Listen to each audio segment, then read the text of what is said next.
Want to step into the world of the rich and famous with the ultimate luxury lifestyle? Get a royal subscription to Beverly Hills Magazine today. Visit beverlyhillsmagazine.com now. Hello and welcome to the world's most famous podcast, brought to you by Beverly Hills Magazine. I'm your hostess, Jacqueline Maddison. Today we have the privilege of featuring Christoffel Sneijders, an innovative multidisciplinary expert in human behavior and transformative change. Known for his ability to motivate, inspire, and challenge individuals to unlock their full potential, Cristoffel brings a unique blend of passion, authenticity, and empathy to his work. With a versatile expertise in hypnosis, neurolinguistic programming, coaching, psychotherapy, and areas like burnout, PTSD, anxiety, trauma, grief, he has helped clients around the globe create the lives they aspire to. Join us as we explore Christoffel Sneijders' journey, insights, and impactful methods for lasting transformation. Let's welcome Christoffel Sneijders to the show. How are you, sir? Welcome to the show. It's such a pleasure to have you with me today. Thank you, Jacqueline. I'm doing great. Actually, I just had a swim. So mind is okay, body is okay. Seeing you is the joy of life. So I cannot be more happy. Oh, I'm glad to hear it. Why don't we dive right in? Could you share your professional journey and what led you to develop what you have called the three brains intelligence concept? I would say I will make a long story short. So it's 27 years in 1 minute.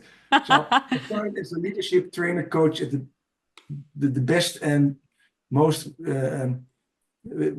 seen company in Europe 27 years ago. So I started to work with people. And during my journey working with people, I became aware that people will like to change, but are unable to change. Right. And then I learned NLP to help them, and that helps a lot, but still didn't work perfectly. I moved 14 years ago, emigrated 14 years ago to Australia in 2011, and I also became a therapist.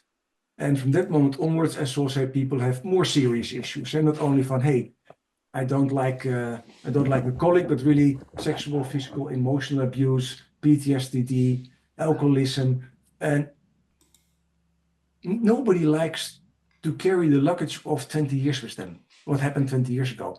So they know what should change, and it didn't work. And even though I was a clinical hypnotherapist, psychotherapist, I came aware from it's not all. And I was always asking myself the question, what is now actually the subconscious mind?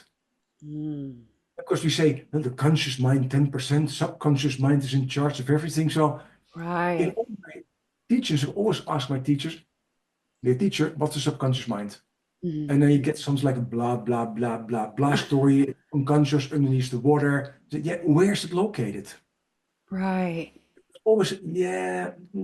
I said, because if I look science, there's no solution. And one moment, something like 8 years ago, following a lot of gurus, somewhere I hit two things. Peter Levine, he's one of the best trauma therapists. I met Stephen Gilligan and also Robert Dilts there in hypnotherapy and NLP. And somewhere they all spoke about the little dots. And I thought, hey, if I combine those dots, I hear something like heart, gut, head, brain. We remember the body keeps the stuff. So in that moment, I saw a little light bulb coming up, and I thought, it cannot be the case that I now invent something. Wow. And that's brain, head brain, gut brain. So I started to, now, what do you do if you're not sure? You open the search panel, you go to Google, say, Google, help me out. Head, heart, gut, brain. And Google did not give a lot of answers. But it gave an answer. There's a heart brain, there's a gut brain. I came aware of the heart math. I came aware of Michael Gershwin, who wrote the book, The Second Brain. And all they confirmed, there are actually brains in our gut, 500 million brain cells, our heart brain, 100,000 brain cells, and of course the one we know in between our ears. And I thought, if we have those three, it makes sense that we have reason. An octopus has 9, but every arm is then operated by a separate brain. So I thought our brains has to do something. Now from there the journey came aware, and I came aware based on Science also based on neurotransmitters they release. Hey, the gut brain is all about immune system. And 90% of our immune system is in our gut. So it's self-preservation. What are the actions, the neurotransmitters actually when you release them in your body do? Fight, flight, response. And wow, the heart the same. The heart releases also oxytocin, the bonding, and the head does everything. I thought, okay, so this makes sense. And when I started posting 7 years ago on YouTube things about it, then another NLP colleague, also Dutch, who also lived in Australia at the moment, said, Chris, there's a book written about this. I said, you must be kidding me. He said, no, it's Multiple Brains by Grant Saluko. I said, wow, that's amazing. I looked it up. Because on that moment, I was actually also busy with writing a book about it. Well, it has to be known. And I came over, hey. And he did a lot of research, so it just proved I was right. That's amazing. So when I was writing a book, I wanted to connect with him, but pitifully he got cancer and died before I could talk to him. And in that time, actually, I was teaching clinical therapy. I was seeing clients for executive coaching as I am. I saw clients for therapy. And I started just to integrate all the things I now say invented or thought were true. And I came aware my clients solve their issues much quicker. Coaching clients is like, oh, Chris, now I have. I thought from, is it really? I was pinching myself. Is it really true that I found somewhere an answer to a lot of our questions? And now, actually, it was true. I found an answer to a lot of our questions. And now that's somewhere the journey that I made, and also why it came, and why I'm so enthusiastic about it, and why I wrote a book about it, is because if you understand the concept, you become aware why we sometimes got stuck in the things we got stuck. If it's now relationships, if it's now working with people, if it's now, hey, do you know Olivia Newton-John, Jacqueline? No. Olivia Newton-John from the... Olivia Newton-John, yes. Yeah, Loved and her. John Travolta, in the movie Grease. Yes. Now I'm actually disguising my age a little bit because I saw that movie when I was young. I saw the movie too. Loved it. Yeah, but Olivia Newton-John is singing, my heart says yes, my head says no, when she sings about... Oh, right. I remember that. And that makes so much sense, because how many times, Jacqueline, did you not have something like, my gut feeling says yes, but I don't think it's good. Or the other way around. Or say, no, why don't I just follow my heart? And that actually is... It's so true. Many times the gut is saying one thing, but your thinking, rational mind is saying another. So how can someone bring these three into alignment to make in their decision-making process? And what happens if they become out of alignment, like we're talking about? So, two beautiful questions, and extremely important. So how do you bring them in? Now, step one is, of course, actually accepting you have three brains and they have three different responsibilities, all to do the best for you, but different strategies. I always say your gut is the egocentric me, myself, and I brain. It likes to win, it likes to succeed, it likes to survive. It likes to cheat, it likes to get power, it likes to control. It is the Olympic medal winner, and it is actually the horrible colleague who puts an elbow in your face when it talks about promotion. Okay. But it is an amazing brain. And that's what it wants you to do. It wants you to win for yourself. Your heart is all about bonding. It is about pleasing somebody else, staying connected, say yes when you actually like to say no, listen to the other body. And your head just thinks, let's put it in logical frames here. What's the pros? What's the con? What's the effect of it? Let's do a cause and effect analysis. And based on that, now, what is the most logical choice? Now, if you listen to those three, then you become aware if you listen to one of them, it gives a totally kind of direction if you listen to the other. So the first step is I have three different brains. They have three different kind of strategies to get me happy, to make life amazing for me. So what are they actually saying? So it's really start coming aware. Say I would follow my gut feeling. What would I do? Okay, A. Say I would just follow my heart. What would I do? Oh, B. Say just think it through for 10 minutes. What will I do? Oh, wow, that is C. Okay, wow, there are three solutions. Let's somewhere look at them, shake them up and see what comes out of it. And so getting actually a few, that's step one. Now, what happens if you only follow one? Your second question is actually that we regret our decisions. I don't know how to reduce. Sometimes I'm famous for following my heart. And so I emigrated to Australia with my ex-partner. I emigrated to Spain because I have a new partner in Spain. And You're following your heart. I'm following my heart. Yeah, so logically would say, so you skipped all your business and you closed your business in the Netherlands to start up again by yourself in Australia. Yes. Wow. And then you finally said everything arranged. You closed that, helped by COVID, and you moved to Spain to start up in a country you actually don't speak the language of. Okay, my head would have said, don't do this. This is too much work, Chris.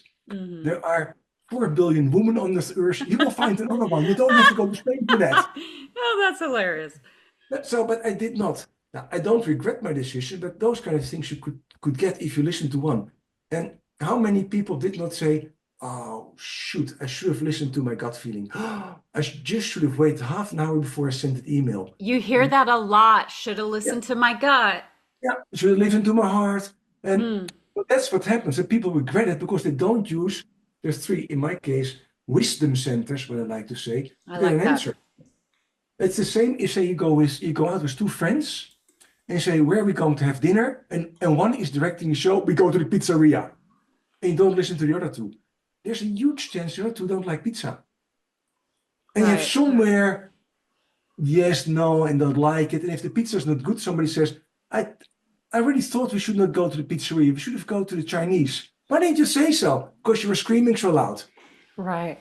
Now, that happens. And what you see, and when you take it one step further, you took it in relationships, personal or business. What happens if you talk from one brain? Now, if you talk from your gut, you say, Jacqueline, I like to have the show now. I'm going to talk. Just please listen to me. I've got beautiful things to say. Gut brain talks. If you're a beautiful heart brain, you say, okay, I let him talk. And then at the end, I just delete this podcast. Yeah, everybody makes mistakes. No. But then it could mess up. In personal relationships, you see the same. That one is dominating sometimes, the other doesn't connect. As an example, my partner is more head brain dominant. She has a beautiful heart, but so I say a lot of times, like today, why don't you come with me? We go have a beautiful coffee, say down the street. We take a little bite to sit. It's okay. And he says, let me think about it, because I was just doing an email and I see I have to do this and I have to do that. Now I learned not to say, oh, wow, you don't like to go out with me? I just invite you for a nice coffee and bite. Now I know, and head brain likes to think about what is happening now, how does it fit in the structure? Heart brain is totally spontaneous. Mm-hmm. So as you know, it's the other way also around. So if you don't do it in relationships, then you can have a discussion. And in the old days, I could say, oh, wow, so you don't like to go out with me. Yeah, put a little bit of guilt in there. I've got a Jewish mom. And so yeah, I learned how to play the guilt game. And it only creates a fight. So right. The things that happens when you're not aligned in that, or you don't listen to each other. I see. So some people are more gut dominant, brain dominant, heart dominant. So it's important for us to know which is more dominant in us. And then in our major life decision-making process, you suggest that we need to sort of look at each 3 wisdom centers and determine what they're telling us. But then how do we ultimately reconcile them to make the right decision? Or how do we know which one is the right decision? I think that's the $1 million question, right? Absolutely, $1 million question. Now, there's one thing, of course, there's a right decision and there is the right outcome. Like we cannot predict the outcome. What you can predict is, now, a totally different example. This weekend, there were, say, ice skating races. And I'm Dutch from origin, so we love ice skating. And somewhere I was watching, say, and there's a Dutch guy in 1,000 meters, and he's young and rather good. There's an American who's better. So the objective was now see if he could beat the American guy. He lost on 300ths of a second. So the American came number 1, the Dutch guy number 2, 300ths of a second. When I saw his interview, I said, I'm extremely happy. Normal people could say, why you're happy you became number 2? It was 300ths of a second. Come on, just one breathe more or less and you would have got it. And he said, I did everything what I had in my capacities to do this race. I was totally focused. My body was working with me, and I did everything the best I could. I could not have done anything better. Now, that's the best decision you can make. So if you listen to all your three brains, and even if they have a different kind of answer, and somewhere you reconcile them from, okay, A, B, C, let's think it through. What does my heart need to say yes? What does my gut need to say yes? What does my head need to say yes? How can I find somewhere an common ground? Right? To actually have an internal discussion with yourself. You have the common ground, then you use the best capacities you have. And in that moment, you're happy with your decision, even though maybe the result is not getting number one. But then you can live with being number two, because you put all your best in it. Yeah, I love that. That makes perfect sense. So if I can assess all three wisdom centers and the different wisdom they're giving me, and then apply myself wholeheartedly, then I can know that I made the right decision. And decision based on your best capacities. On my best capacities. And of course, next week, if we did something, then maybe we know better and think from, oh, wow, okay. Then you can say two things. Oh, wow, I should have known better. Or you could say, hey, I learned something. And if you say, oh, I should have known better, then most times you don't learn because you're just pushing it away and just angry at yourself. If you say, hey, I learned something, then next time you do it even better. So it's important that we reflect. We have to be self-aware. Otherwise, we're just going to be led by our dominant brain, right? Yeah, so judging about the things you did doesn't make sense, because actually if you judge, you stop learning. Because if you judge most times, you start blaming. Now, if we're blaming, nobody gets better from blaming. And so it's true. Learning. If you think when we were young, Jacqueline, and we were babies, and we had to learn to walk, how many times do you think we fell on our little diaper before we could stand? Yeah, that's so true, huh? We learn by trying. We learn by making mistakes. Absolutely. Research shows we fell down 1,000 times on average. Now, there is no baby who says, oh, wow, that is really stupid of me. I fell down now 500 times. Maybe I should say to a mom, I will never learn to walk. I did it 500 times. Probably I'm just useless. No. Mom, dad says, wow, you're amazing. You did it again. You stand 1 second longer. Amazing. Good. That's such a good point. You're right. We need to encourage ourselves. Encourage yourself, and I learned something from it. So well, I wanted to learn more also about, you have a 3 Brains coach certification training program where you actually impart this knowledge to people who want to become coaches themselves. Tell me more about the certification training program and its objectives. What you say is absolutely true. So the intention is that people who are a professional coach or use coaching in their business life, so I will say every leader, every manager, please join, because there's too much toxic leadership. So I teach people actually, now, what you just said a little bit about the science, that is true. So you don't have something like, yeah, you say it, but it is a theoretical concept. And from there, we start teaching them actually to listen to their own brains, to really to connect with their own brains, to start listening to their own voices. And I'm now running the training. It's so beautiful. I have 9 people in the training. And there was one person said, yeah, I like the concept, but I don't think my brains really talk so loud. And now we did an exercise, and the person was like, what happened there? Because we asked also, choose an objective, what you like to achieve, and now see if your 3 brains support it. And he did it, and he said, my gut doesn't agree. Wow. And he did his eyes like this, my gut doesn't agree. I said, that, and he just stopped and said, okay, then I know why it doesn't happen, because I always think, why do I actually block myself? Why I'm sabotaging myself? I said, my gut doesn't agree. And from that insight, it made a massive change. So I learned how to learn it, and then how to coach people on it. And it's a normal conversation, because what's the beauty? Every word comes through our mouths. So our head needs to verbalize all our sensations. Yeah. And the moment we verbalize our sensations, it puts words on it that actually connect with the heart or the gut or with the head. So As an example, I cannot digest this, Jacqueline. Ah, gut is talking.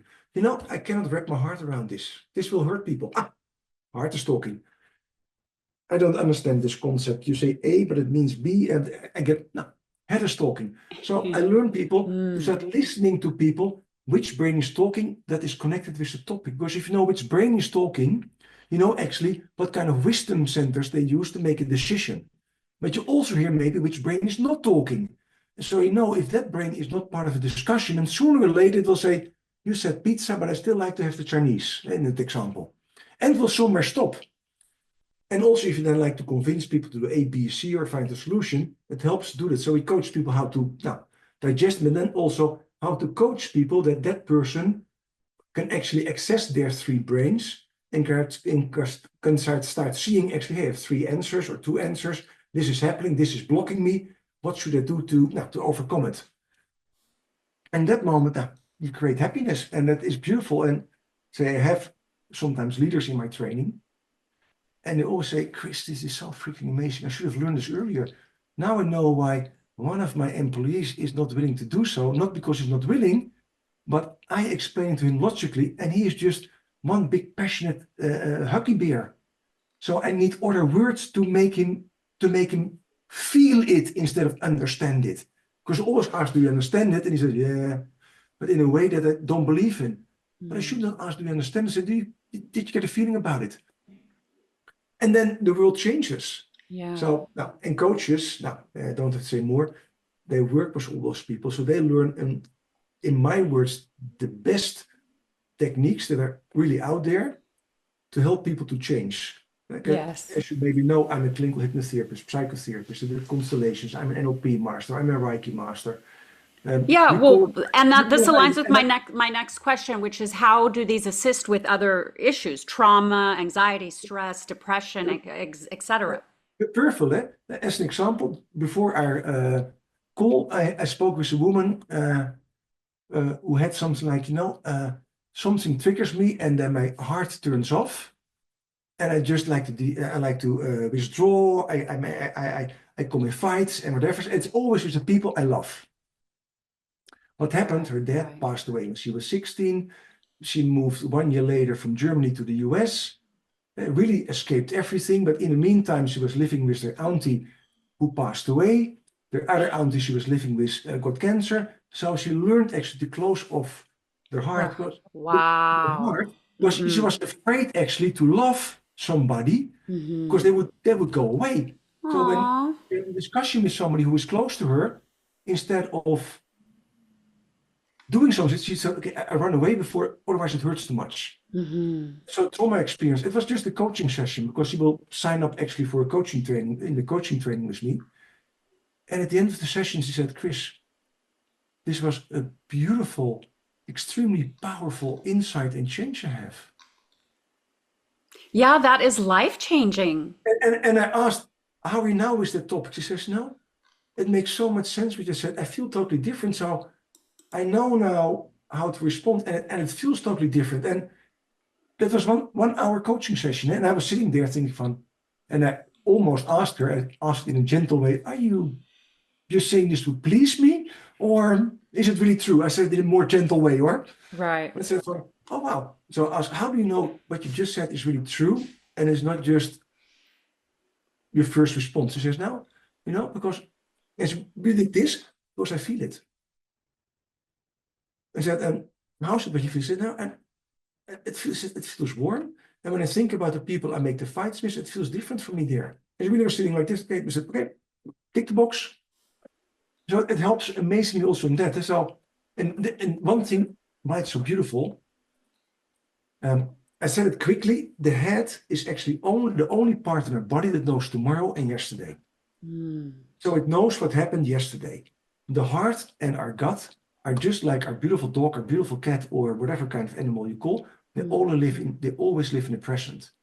Hence why post-traumatic stress syndrome can still be alive, because in the head it turns off actually the awareness of time, and the heart and the gut thinks, oh, I'm still in Iraq. I'm still that firefighter who just pulled out a little child of a burning car who was totally damaged, or whatever. The moment the heart and the gut come aware it's past, I don't need this emotion anymore. Mhm. It really drops it like it's the past. It's really amazing. And it just poof, it swaps. Mhm. Because if it's not useful, why do you keep it? And it just falls out of the bandwagon. And then the memory just becomes a memory without the emotion connected. And that is, and I'm always stupefied that it works. I always have like, let pinch myself, it works. Right. It But goes so, so what exercise should somebody do that, to release the trauma of the experience from their heart and their gut brain? like, I would love to explain to you. I would say there are now 260 people who train this way. So connect with them. You can find them. That's easier. You need somebody else somewhere to help you because I know it Mm, by myself. Um, it's really hard to do an operation on yourself because you're right. not objective. You like to change something while you are yourself. That makes it hard. Uh, what helps amazingly, if you really say are in a partly meditational state, but not so deep meditation that you're just zoned out, but somewhere in a twilight zone, and you can really connect with your heart and gut, and really start coming aware, hey, when did I learn it? Uh, What was the benefit of learning it? How is it still helping me now? mhm. And actually, is it Or still need hurting you, or right? hurting you? Yeah. And is it still useful now? Why do we still keep it alive? And by having, let's say, there are more logical questions, bring it in there and say, okay, so if it's not needed anymore now, then a lot of times there's a question from whom or for whom did I learn this? Eh? Mm-hmm. Now she learned it in example for herself, for self-protection, Right. but other people now learn all the things, to sit straight, what happens to a lot of people when they're a child, a lot of times also with elderly child or with females, particularly, they have to be the sweet one. They have to take care of the little siblings. Uh-huh. Uh, yeah, they have to put away their own needs based on the needs for their siblings or for their parents. Uh-huh. If that doesn't change when we're puber or living by themselves, we always become little pleasers. Uh-huh. Well, Right. learn actually that coping mechanism to please, to stay connected with your parents. And it is a totally great coping mechanism when you're 5 years old. Yes. But when you are 30 or 40, it doesn't help anymore to please everybody and have a Right. disruptive relationship because you please your partner too much. Yeah. What should be installed in the solution is actually we can call it an inner child kind of experience. That's how the therapy calls it. Right. And learn the inner child in a communication, they say the elder where they learned it from, mommy, daddy, uncle, sibling, it's Uh-huh. not needed anymore. So actually get permission to let it go. And if that happens, it really starts happening. And That's it's why, Yeah, it sorry, seems like awareness is a key, because once you become aware of it and yeah, acknowledge that it's not useful or serving your growth anymore, you can consciously, now we're operating in the conscious space, you can release it. yeah. The thing is, if you release it consciously, it's more an head brain thing. It needs a heart brain or gut brain release, Mm. and that needs the PD or that needs more, say, a meditational slash almost hypnotic state. So Okay. then the critical head is out of the thing. The moment our head keeps on thinking, yeah, but it will not happen. That's why it's hard. That's why you sometimes need somebody to help you to be in that state and have the discussion with yourself without your critical mind steps in and says, yeah, no, Oh, you I don't do see. it. So like a guided type of Yeah, meditations. And this is what you do? but what I do, what I did with the lady, and not Mm. putting her in a hypnotic state, but more in a relaxed state where she could really let go of the critical mind, Yeah. be open for now looking at it from a different way, but say in my words, really opening her heart or really opening her gut Yeah. in a way that they are willing to listen. Because you can say to your heart, hey, by the way, did it ever happen to you, Jacqueline, that you were falling for the wrong boy, the bad boy? Yes, of course. Of course, yeah, but okay, but you just and didn't your parents or maybe yourself said this is not smart to fall for that guy? Yeah, absolutely. Okay, So the head knows, but the heart is yeah, okay, saying okay, and that's something else. happening. Even if you say here it's not needed anymore, your heart says, yeah, but he has a nice tushy. he has a nice motorbike. Or in my case, oh wow, she has beautiful makeup. Oh, she looks so good. She walks so gentle on her high heels. And Right. your head says, signal, red flag, red flag, red flag, red flag. And your heart says, yeah, I know better. So, Exactly. so we need, say, somewhere the opening of the heart that is willing to listen. So, and for a lot of cases, you need somebody else to help you in that part. So, have you written a book? How can people Yes. learn more about this from you? And Again, where can they get the book? two good questions now. If they like to know more from me, it's very easy. You type in 3 Brains Intelligence on Google. You find my website, you find me, and you can just text me, call me, or whatever. Okay. You can also do a free 3 Brains test on it. And it's a small test. It's totally free, no charges, no strings attached. And you can come away, hey, which of my brains is actually dominant in my decision making? I always say that's fun. It's in 16 languages, so it's impossible not to find a language you can use. And the other one, I wrote a book, Relationships, Which Brain is Talking. You can find it on Amazon, Apple Books, Barnes and Noble, Nobles and Barnes. I'm always lost which was first, which is second. Barnes comes first. Yeah, Barnes and Noble, thank you, Yeah. Barnes and Noble. You'll find them all there. And it describes, say, more personal relationships, because we all have personal relationships. But it gives you beautiful insight. Hey, our 3 brains, how do they work? And then the little examples we just shared are more in detail there. And also, hey, what do you do actually when you talk to a dominant head brain person? What do you do when you talk to a dominant heart brain person? What do you do when you talk to a more dominant head brain person? Eh? What are actually the things you should avoid, and what are the things they need to make that connection? So it gives you something like an easy guide for, okay, this is how it works. And for everybody out there who say in the dating mode or thinks, is my partner the right one? There's one question that is almost the most important question to ask the first time. And it is, dear Jacqueline, when is the last time you said sorry? Oh. Because say you would say, and that's not you, you would say, saying, sorry, Chris, why would I say sorry? I'm always right. Then on that moment, say, Jacqueline, let me pay you your wine or your coffee you had, and I wish you a beautiful life. I'm leaving. Right. Because if the person cannot say sorry, it means he's a gut-brain dominant person. A gut-brain dominant person is amazing to have next to you when you're in a fight. Right. He or she will destroy the other. And because they like to win. But in a relationship, it means it's all about them. So they use the sentence, enough about me. Why don't you talk about me, Jacqueline? Wow. So Yeah, that's a so little, you know how there's this 5 love languages? yeah, These 3 brain intelligence centers are also key to compatibility in relationships and understanding that about yourself and about whoever you're dealing with in a personal relationship, a marriage, or in business. absolutely. When you talk about the 5 languages, one is act of service. And a lot of act of service is heart brain dominant because we like to please.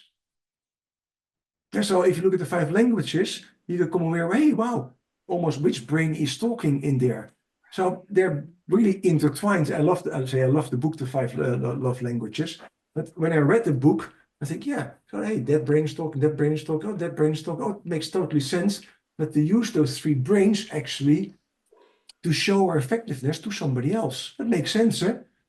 A logical thing is, you have a problem, I will solve it for you. Let me think about it, Jacqueline. That's actually the head brain love language.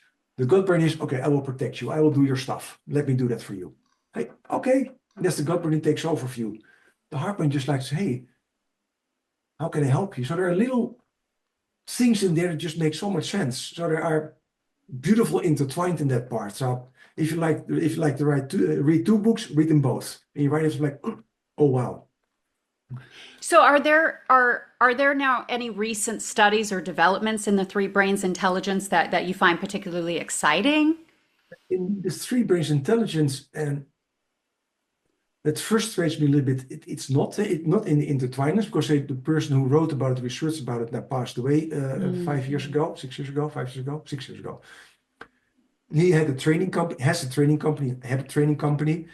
The people in there are beautiful people, but they are not developers. So that stays a little bit still. I'm the one now who loves to develop and likes to create. So I'm in researching. You see a lot of research in heart brain, by example, heart math, and some gurus talk about it. You see a lot of also research in gut brain because they become aware about the autoimmune system that's located in the gut brain, the microbes that live there. So there are independent, massive research, but the connection is still not there. You can see in some books, they say we have a heart brain and a gut brain, but there it stops somewhere. And that I find it a pity because the moment you know, you can see what's happening.